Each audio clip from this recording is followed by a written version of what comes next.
বাড়ির সবাই বলল, এভাবে আগে কেন বানাওনি? যদি লাউ রান্না করতে হয় তবে এইভাবেই করলেই তবে খাবো। এতটাই খেতে ভালো হয় এই দুধ লাউ বা মিষ্টি লাউ। এটা বানানোর জন্য প্রথমে লাউ টুকরো করে কেটে নিয়ে প্রেসার কুকারে 2টো সিটি দিয়ে রেখে দেবো। একটা মিক্সার জারের মধ্যে পোস্ত, হাফ ইঞ্চি আদা আর 4টে কাঁচা লঙ্কা, 4টে আমন্ড, আপনারা কাজু দিতে পারেন, আমার কাছে কাজু ছিল না তাই আমন্ড দিলাম, সামান্য জল দিয়ে একটা মিহি পেস্ট বানিয়ে নিলাম। এবারে লাউটা জল ঝাড়তে দেবো। জলটা ঝেড়ে গেলে কড়াইয়ে তেল দিয়ে 2টো তেজপাতা, একটা শুকনো লঙ্কা, অল্প কালো জিরে ফোড়ন দিয়ে সিদ্ধ করে রাখা লাউটা দিয়ে একটু নাড়াচাড়া করে নেব। লাউয়ের জলটা একটু শুকিয়ে শুকিয়ে গেলে আগে থেকে পেস্ট করে রাখা পোস্তর মিশ্রণটা দিয়ে দেবো। একটু নাড়াচাড়া করে নিয়ে 2 মিনিট মতো ঢাকা দিয়ে রান্না করে নেব।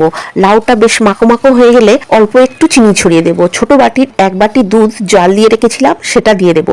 আগে থেকে চীনাবাদাম ভেজে রেখেছিলাম, খোসা ছাড়িয়ে 1 মুঠো দিয়ে দেবো।